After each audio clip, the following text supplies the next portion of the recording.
Excuse me a second. Try to get your piece of bread. Come on.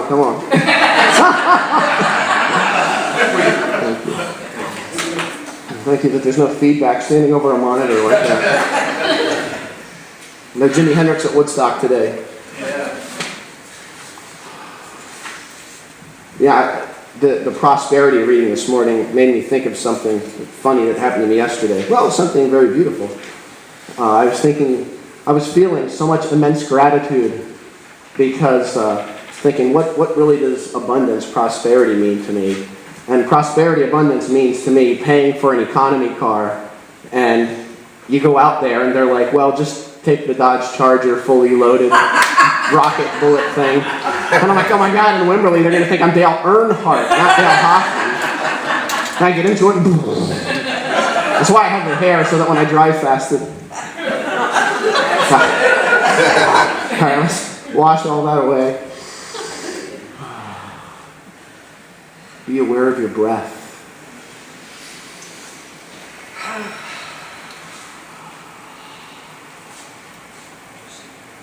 So amazing to be back. Beautiful Wimberley, these beautiful hills, and these amazing people, amazing community.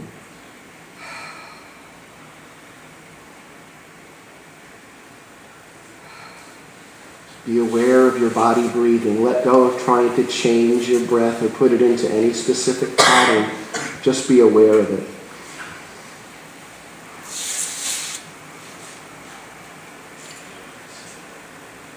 Are you breathing, or are you being breathed?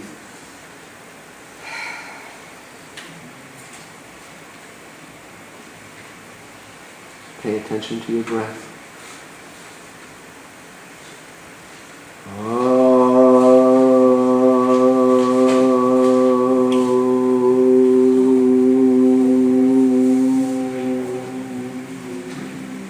can follow right along with me.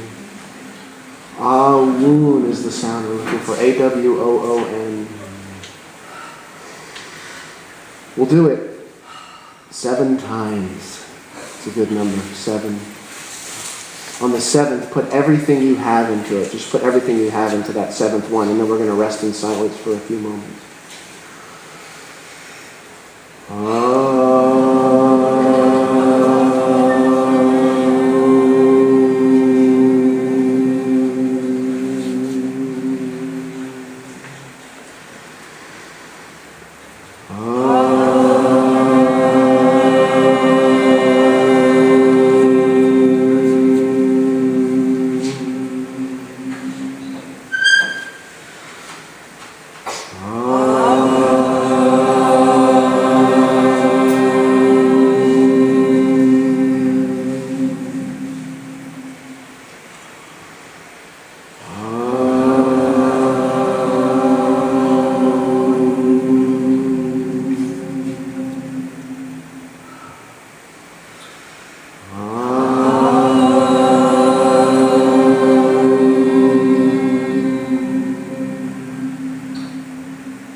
Everything you have into this final one, just let it rip out. Just let it go out.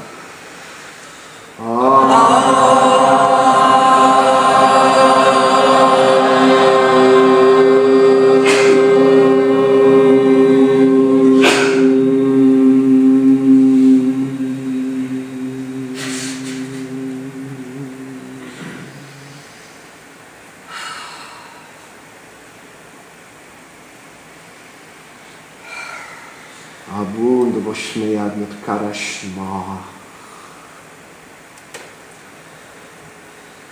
Tete malkuta.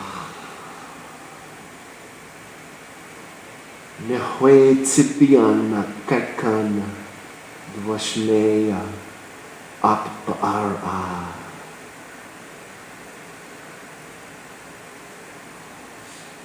Hablan lachmad esun kanan yalman. Washwachlan halbain wachtahain. Aikana dak hanan shwakin lahailin. Wela tahlan letsiu ilapatsan hindi siya. Metod de la kima kuthik wahal watishbuta. Lalam Almi Amen.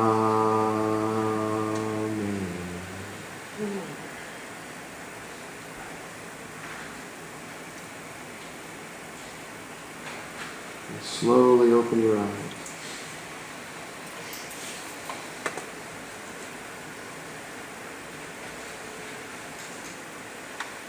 Are you breathing or are you being breathed?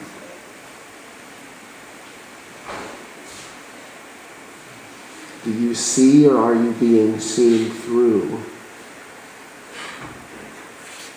Are you living a life, a parentheses in eternity, or are you being lived? Are you being lived? Anybody feel what's happening the last few weeks? Yes. Yes. A lot of people are coming to me going, what do I do?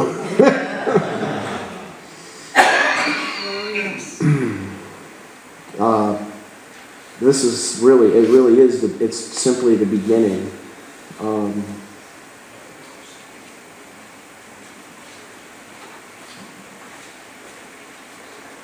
Massive transfiguration is happening right now. Planetary, humanity, all of life, all of non-life, that stuff that we try to say doesn't exist. Darkness is coming up because we haven't looked at it. Does it work to turn away from darkness? All right, let's try something. Don't think about Barack Obama. I'm not saying he's darkness. Let's rephrase that.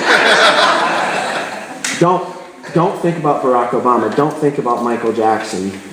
Don't think about John Denver. Don't ask me where that came from. Don't think about Wimberley, Texas. I had a guy, actually just a few months ago, and he's like, Gail, I just wanted to tell you that every time you say don't think about it, like don't think about the color of your car or something, I just wanted to let you know I'm not thinking about it. And I'm like, oh, what is it you're not thinking about? First thing we have to do is be absolutely, nakedly, raw, honest about what's happening. The candy coating doesn't work anymore. The affirming light is a nice step, but if you're not being the light, it doesn't mean anything. There's a lot of things happening right now, and people are like, well, what exactly do we do with this? And to me, I've been, activated in the last few weeks in such a way that I'm having dreams, and having dreams about things like earthquakes and tsunamis 3 days before they happen. And having other dreams after they happen that there's an even bigger one, and things of that nature, and it's like, oh, well, you don't want to go there, you don't want to look at that. But what is enlightenment anyway, if not realizing that something was once in darkness? Yeshua spoke a lot about light. Yeshua, Jesus, Jesus, Hail Zeus, little Zeus. But he spoke a lot about light. And we seem to really have, although it's starting to fall apart now, be so obsessive about his words. What exactly did he really say? We obsess and we make these religions around his words. But yet I see religion falling down too. And I hear books like Joseph Chilton Pearce's The Death of Religion. Amazing piece of work. Joseph Chilton Pearce's Biology of Transcendence, a blueprint for the human spirit. There's amazing stuff that's coming out right now, and a lot of people don't want to hear about the death of religion because they think if they lose religion that they're going to lose Jesus, and if they lose Jesus, they're going to lose themselves. But what I'm trying to say is a lot of people have never even found Jesus. Pray in my name. He said, pray in my name. What's his name? It's not Jesus. To say in the name of the Lord Jesus Christ, you're not praying in his name. And that's not what name means in Aramaic anyway. That word is Shem, which means if I say Michael Jackson, you're not just thinking the name Michael Jackson, you're also seeing his face, you're hearing his voice, you're perceiving his overall consciousness. All that he is, his overall vibration, his overall presence. So when Yeshua said, pray in my name, he was saying, pray with the presence that I pray from. The thing, as we watch all of these structures falling, and people like Father Thomas Berry had been talking about this 30, 40 years ago, and Thomas is like, look, it's all going to come down. The money system is going to come down. The governments are going to come down. He was saying 3 decades ago that these massive things were going to happen. And people weren't listening because they thought, oh, this is a bad thing. Understand, it's the law of entropy. Something's only going to go in a certain way for so long, and if the wheels aren't greased and the lubrication's not in the system, it's going to collapse. And that's not necessarily a bad thing when you are present inside of yourself and you're looking at those things that most people aren't willing to look at inside of themselves, so that as these transitions happen, they're not quite so intense for you. And the suffering is not quite as intense. And you come out the other side knowing who you are. When's the end of time? Matthew 28:20, Yeshua said, I am with you unto the end of the world. I am with you unto the end of the age. I am with you unto the end of time. If you look at that phrase in Aramaic, the first 3 words are Ina, Amkun, Ina. Ina means I, like Idale. Amkun means one with, fused with, threaded into, unified with. And Ina comes up again. So I am one with I. In each present moment, in the anticipation of the ceasing of your conception of time. When is the end of time? Now. When is eternity?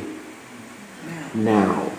As we begin to awaken as a race, as cultures, as societies, to now, which means willing to feel everything that's happening right now and process through that. When we awaken to now, that is the end of time. And what is happening with humanity right now?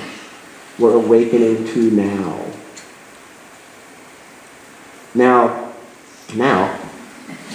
I was listening to Fred Allen Wolf yesterday, who's just this really bizarre, funny Dr. Quantum, he calls himself, quantum physician / comedian. And he was talking about how quantum physics doesn't even exist. He was saying quantum physics is a map. It's not a territory. And I think we're starting to realize now that religion has a place, has a purpose. When we bind ourselves to it and create a fence around ourselves, it no longer serves its purpose because we become obsessed with the map rather than the terrain itself. Where's the terrain? It's inside of you. It's who you are. It's threaded into the fiber of your being.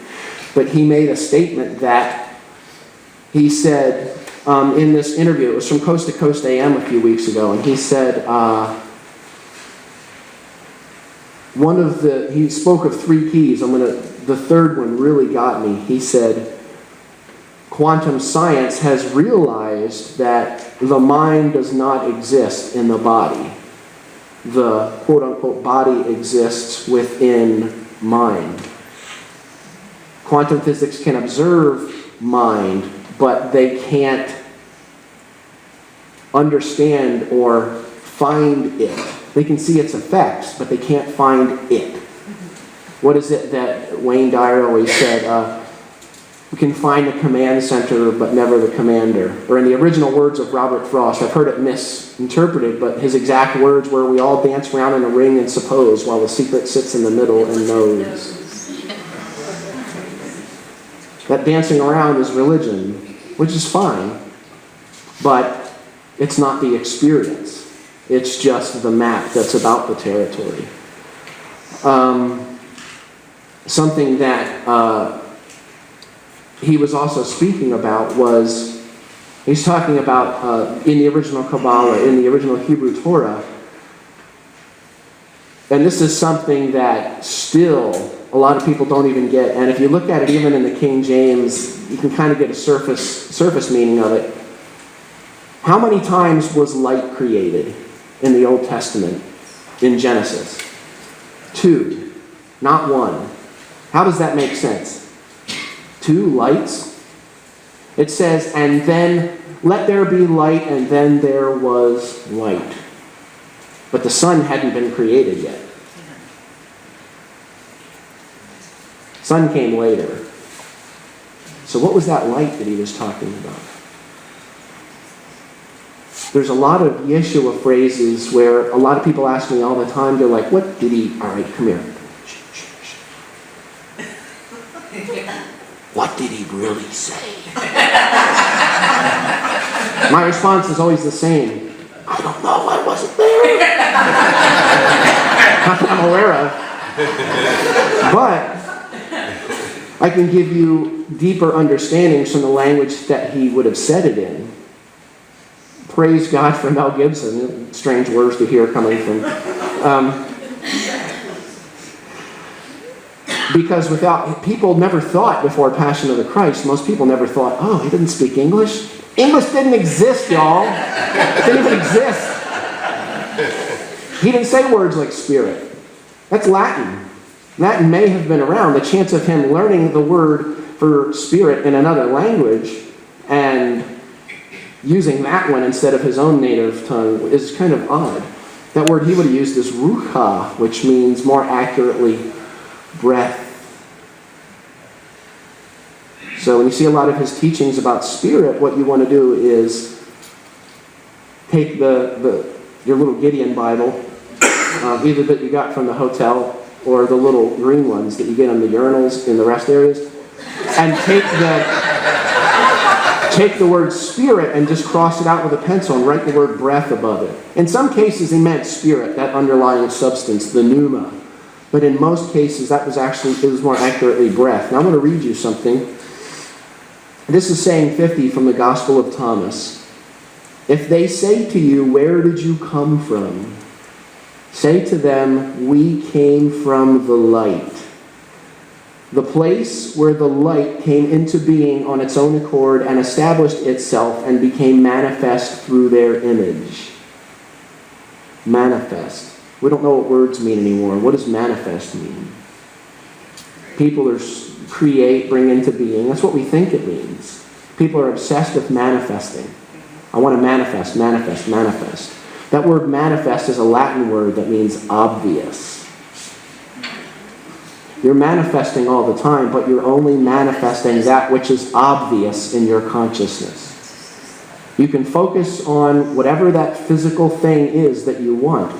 But if that's the 2% of your conscious mind and 98% of the iceberg that wants to be, I want to be one with God and I want to realize union with God, and you're 98% frozen, floating in the ocean of God, made up of God, and you're not willing to bring that darkness up into the light. But what happens if 98% of your being is in that darkness, and that's where you've really been relating from, but you're denying that it exists? And when it comes up into the light, what happens? It hurts and you suffer.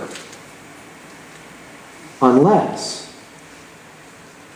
And I'll talk about the unless this afternoon. So there's the hang-up.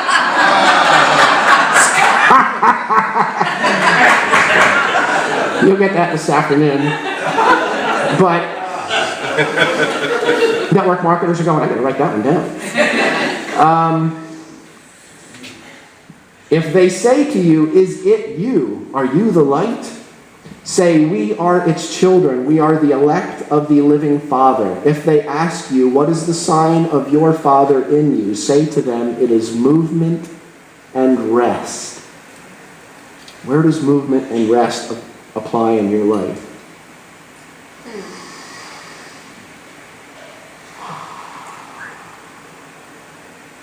Are you breathing or are you being breathed?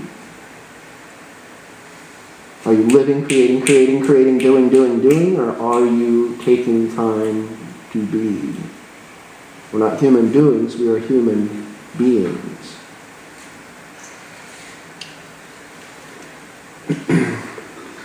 He says, speaking of those I am phrases, though, he says a lot of I am phrases in the Gospel of John, Yohanan in the Aramaic, Yohanan in proper Aramaic. He said a lot of those light phrases, and people ask me all the time, what was with those phrases, or what's with the I am phrases? What was that all about? I am the bread of life. I am the light of the world. I mean, this guy sounds like he thinks he's God or something. It's like, no, he didn't think he was God. He knew he was God. We'll read you a few of these phrases. I am the bread of life. He who comes to me shall not hunger. I am the light of the world. He who follows me shall not walk in darkness, but shall have the light of life. I am the gate. If anyone enters through me, he shall be saved. Realize that he is life in Aramaic. That word is nihya. And shall go in and out and find pasture. That word pasture also means field. Shall find the field. Is everybody breathing? Where's heaven? Within. If you look at that in the King James, it simply says within. In the Aramaic, that word means within. It means outside of you. It means threaded into the fiber of your being. In the Gospel of Thomas, he said, the heavens and the earth will be rolled up, threaded into, interspersed within the fiber of your being. The kingdom of the Father is spread out upon the earth, but men do not see it. What you seek has already happened, has already come, but you do not comprehend it. He said 2,000 years ago the kingdom was here, and we're waiting for the kingdom. It's the kingdom of the Father is spread out upon the earth, but you do not see it. You do not recognize it. You do not comprehend it. Recognize the field. Now, people have really become so obsessed with a lot of those sort of teachings that are those ones that we like the Doomsday things. When's the kingdom coming? When's the end of the world? All of that. So when's the end of the world? It's now. When you can step outside of time and space.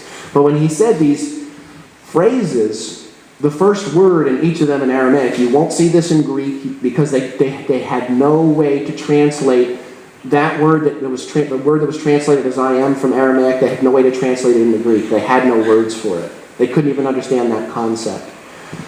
That word is inanna. Ina, like I said, means I, Dale, Ina. Inanna is actually the word Ina 2 times. Ina. If Ina means I, what does Ina mean? I. The royal we, as the Big Lebowski would say. I within the I. Was Yeshua talking about himself when he said, I am the gate? No. He was saying the I within the I behind the I is the gate. I am the light of the world. He who comes from me shall not walk in darkness, but shall have the light of life. I am the gate. If anyone enters through the I, he shall realize life and shall go in and out and see the field. There's another one. I am the good shepherd. The good shepherd lays down his life for his flock. If you look at that in Aramaic, what he said, I am, that I am the shepherd of rightness. The right shepherd brings down the breath of his own life for his flock. Brings down. Heaven's up. Where does up mean? It does not mean out in the sky. It means higher dimensions of awareness. The breath that is in that higher dimension comes down to give you life, down into the here and the now, into time and space. The good shepherd, the I am that I am, brings down his breath for his flock. Are you getting this? Are you breathing or are you being breathed? Anybody feeling shifts? I'm going to bring us start bringing us a little bit down a little, going back. Jesus said, this heaven will pass away. That heaven will pass away. The one above it will pass away. The dead are not alive, and the living will not die. In the days when you digested or processed that which is dead, you made it that which is alive. What did he mean by that? In the day that you processed or digested that which was dead, you made it alive. He's talking about those spaces inside of yourself that we don't want to look at. The dark. The only reason dark doesn't exist is because the light is not present. You're not looking. Darkness means I'm not looking. I don't know what it is. It's one thing to say I am the light. That's true. To say I am not darkness is the definition of darkness. Everybody breathing?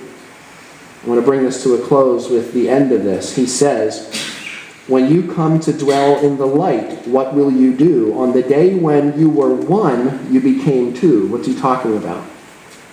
Birth. On the day when you were one, you became two. But when you become two, what will you do? It didn't say in Genesis that we were born in original sin. It actually said that we were born as original blessing. Perfect. As original blessing. The original sin was all of a sudden believing that we're separate from the one. I'm going to intone one more word. And that word is the word light in Aramaic. We're going to do this 3 times. Okay? And this is going to close the talk portion. The word is Nuhra. N-O-O-H-R-A, you could say in Aramaic. Nuhra. Or you can just say Nura. Works just fine. You don't have to get the H in there. Nura. We're going to intone this word 3 times. Keep your eyes open this time. 3 times.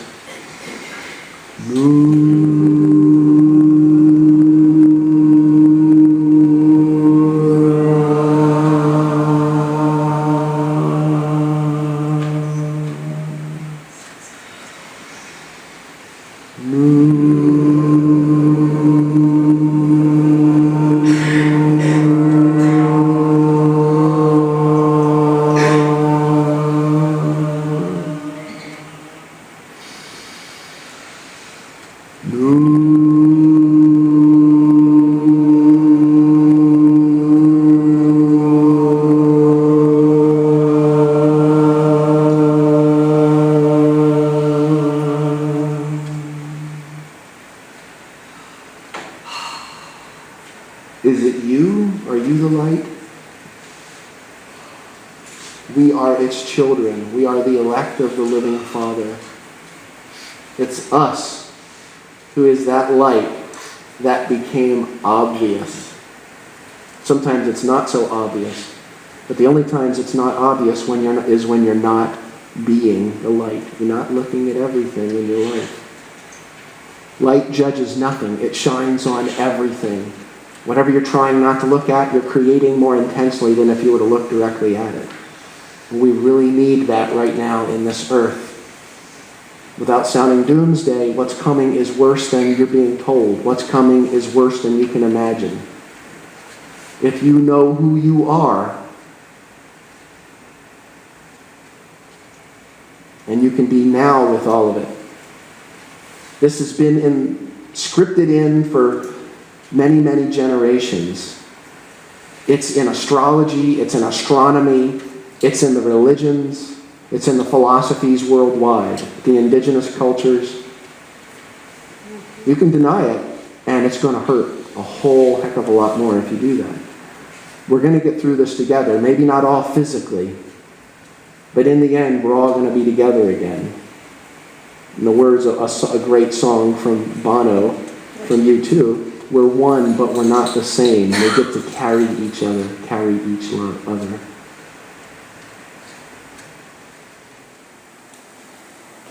So yeah, I mean, humanity, the world right now, it's literally right here. And we've got this huge mutation, this split happening.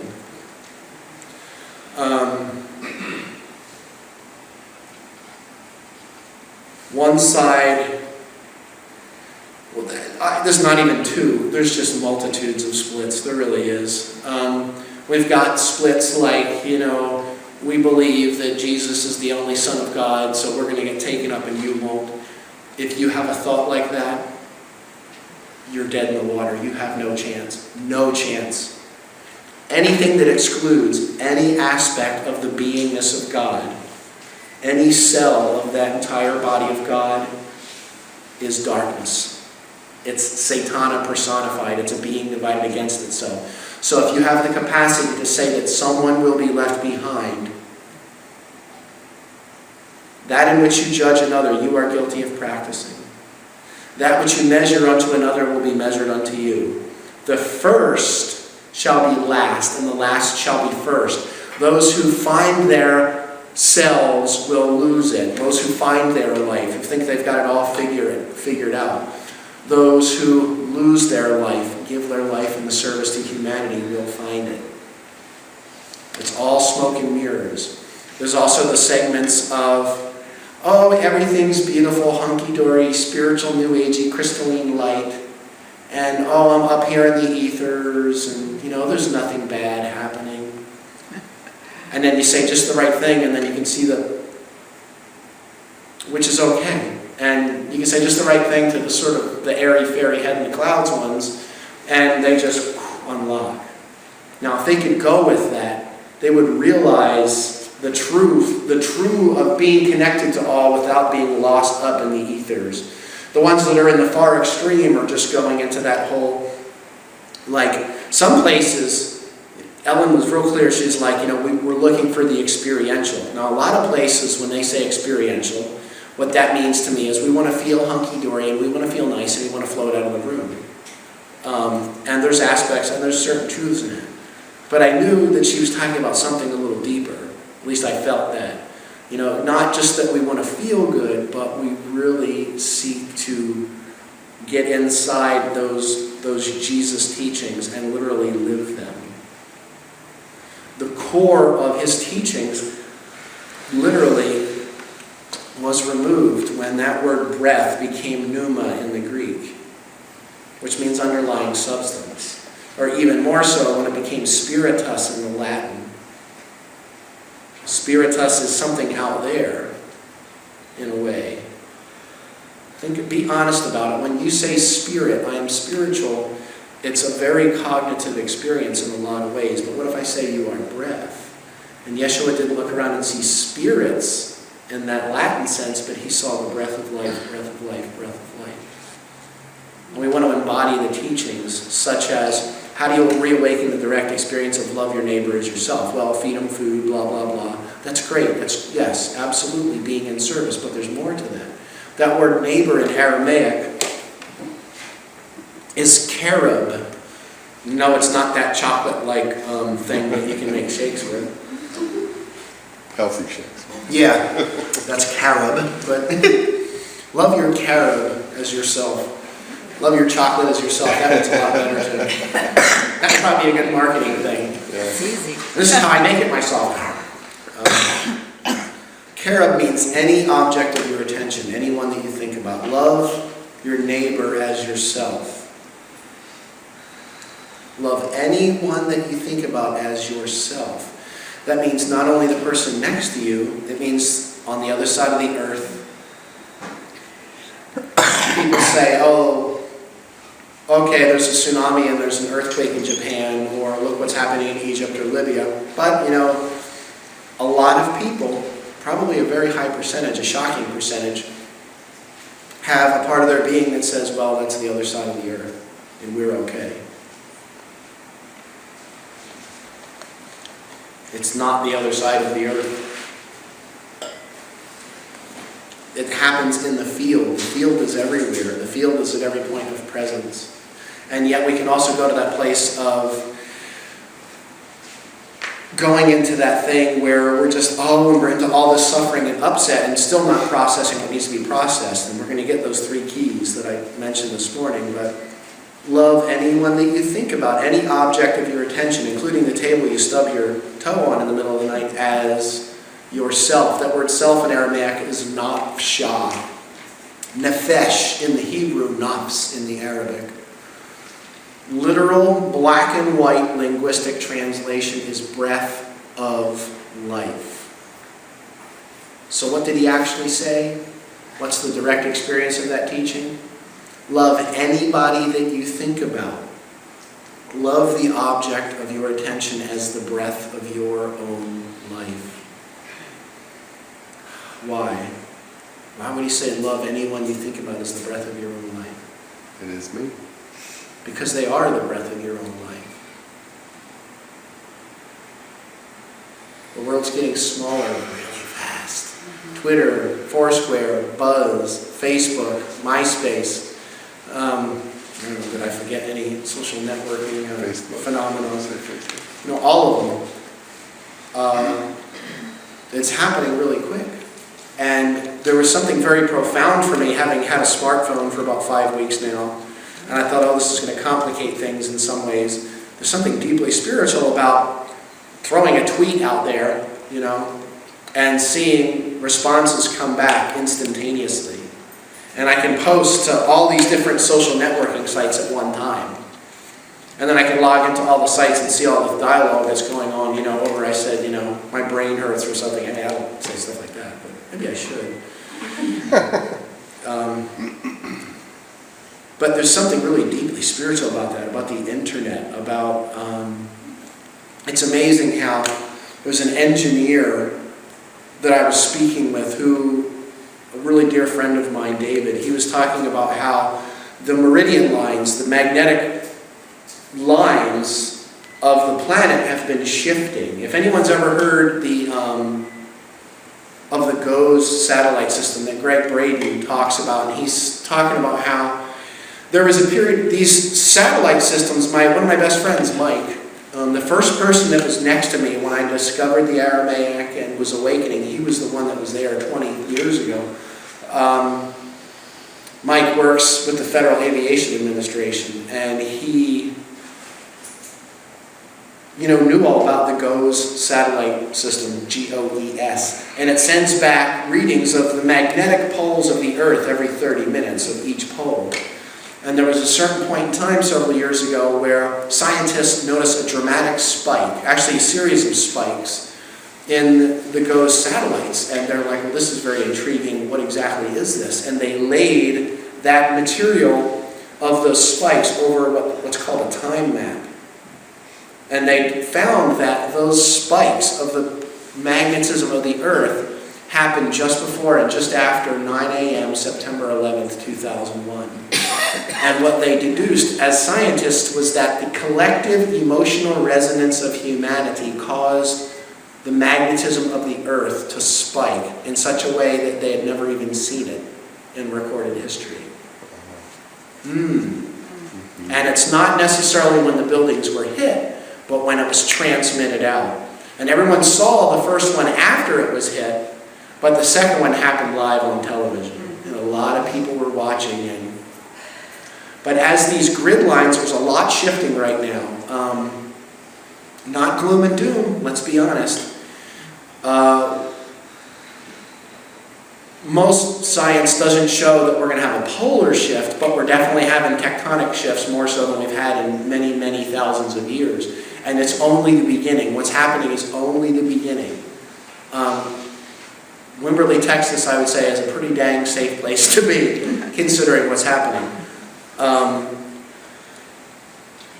But as all these shifts are happening, people are starting to feel things on deeper levels that they weren't feeling before. People that used to say, all of this stuff that you were saying, now I'm starting to think, okay, something's happening. Something's happening. But with all of these things that we've got, how we're so connected with the internet and everything's like instantaneous, we're starting to realize, it's funny how it's more symbolic, but in that symbolism, if you could look at it with an open eye and an open heart, you can see that there's a connection here that we hadn't been paying attention to that now we are. And a lot of people think, oh my God, what about the ability to shut down the internet? It sounds horrifying. We already have an internet, guys, and it's built into us, and we've ignored it for millennia. Yeah, shutting down the internet would definitely hurt. It would hurt me, I know.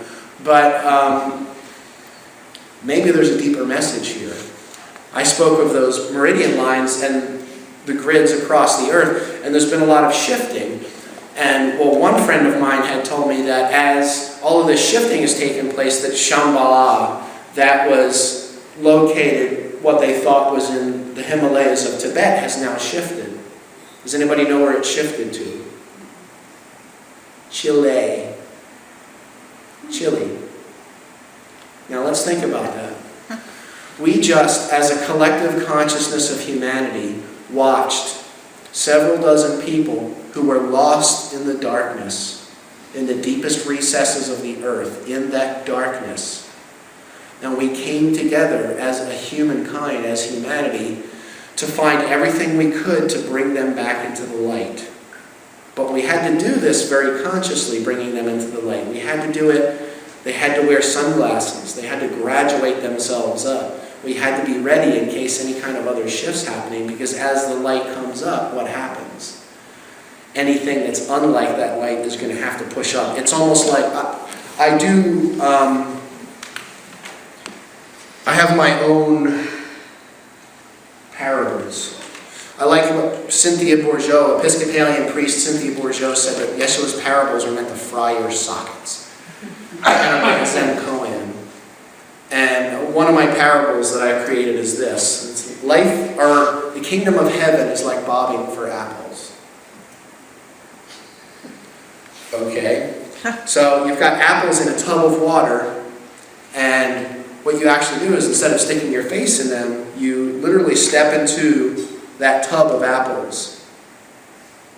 And step into that tub, and as you immerse yourself deeper and deeper into the Spirit, you've got, what you're doing is you're grabbing all of those ripe apples and you're bringing them close to your heart, the ripe ones.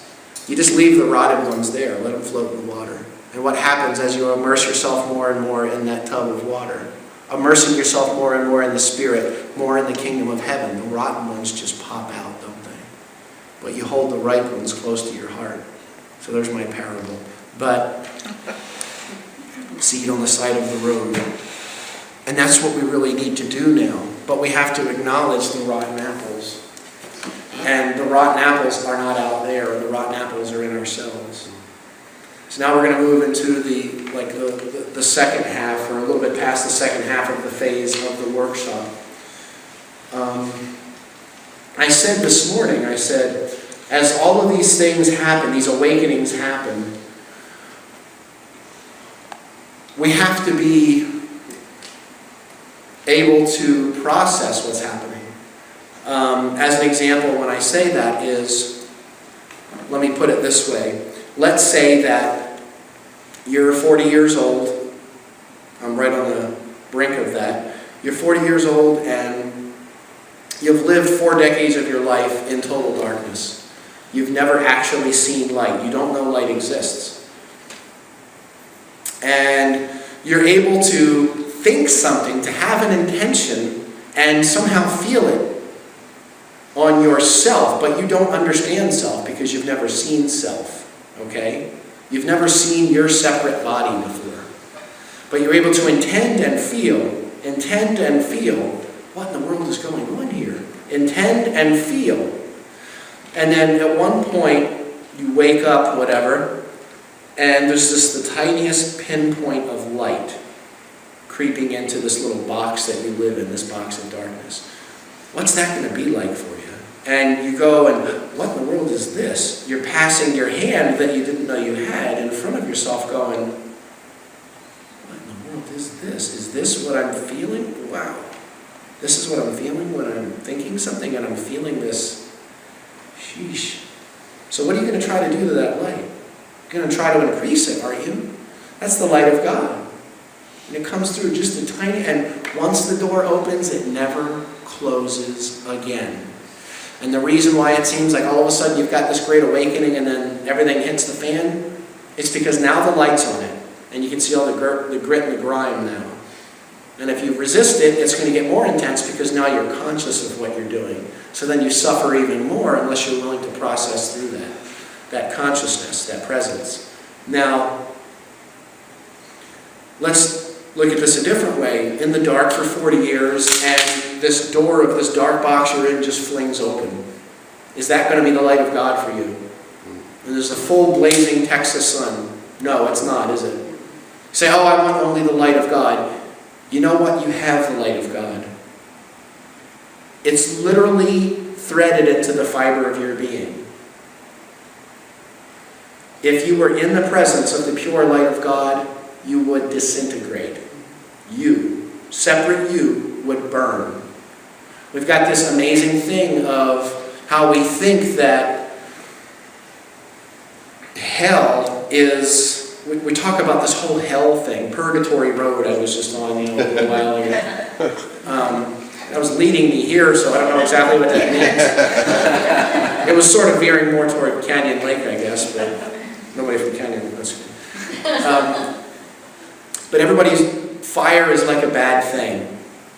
Fire is like this really bad thing. What exactly is fire? The word fire in Aramaic is actually a form of the word light. It's a light that is so intense that it consumes anything unlike itself. And one thing I'm very clear on, and I talk about it, you can hear it in my Realization of Christ CDs and in my Home and Emptiness CDs, the Beatitudes ones. I'm very clear that in Mark 9, where it seemed to say that, if you don't like your eye, essentially if your eye offends you, pluck it out. It's better to be cast into the fires of, hellfire, it says in the New International Version, which is completely thrown into hell, actually, is what the NIV says. So wrong, so incorrect, and so dark. Such a dark translation. But what it really says there is, it's talking about being exposed to a fire that only knows itself. A light that only knows itself. And when you take anything truly into the presence of God, any of your ideas that are not directly experiential, all of your religious concepts or whatever, you take them into that presence that you have to let them go. Nothing I could say means anything as opposed to those intonations we were doing in the beginning and of how we're going to end today also in a little while. But let me explain this. Why would Yeshua say things like, those that are near to me are near to the fire, if fire was bad? Why would he say things like, I have cast fire upon the world, and see, I am guarding it until it blazes? What is he talking about? And remember, this is not Jesus. This is the I within the I speaking through him. I have cast a light, an all-consuming light that only knows itself, into the world, and I am guarding it until it blazes. Well, guess what, guys? It's blazing right now.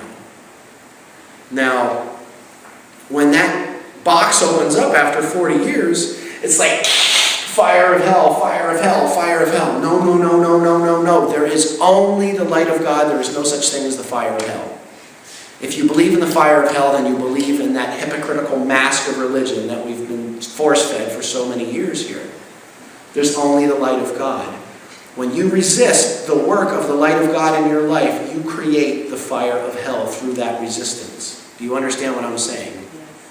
You're in a situation with someone and you said something really stupid about someone you care a lot for, and they catch you doing it. Caught with your hand in a cookie jar. You have to take responsibility because it's right here. And I can't deny it because they just saw me do it. So what does your face feel like when that happens? What happens to all your PowerPoints, all your joints? You want to just, ostrich, put your head in the ground. You feel like you're going to collapse. Your face is burning. Your neck is burning. That's the light of God doing its work. Saying, this is not who you are. This is your mask. This is your hypocritical self. That needs to burn away in order for you to realize that you are literally one. That anyone that you think about, you love them with the breath of your own life. And what I'm saying also is the teachings, the Jesus teachings, love them, loved any object of your attention with the breath of your own life. Because his teachings are the breath of your life, as are the teachings of the Buddha, and the Upanishads, and the Vedas, and the Tao Te Ching, and the the indigenous spiritualities of the entire earth, many of which have never even been written down. See, what we do is we go in trying to understand the words on the page when the Word of God is not written on the page, not even in a Bible. The Word of God is that which sees through you and illuminates that which is on the page. And that's what we need to do. Look, y'all, we are beyond the 11th hour now. We're beyond it. We are beyond the 11th hour. We are in the middle of it right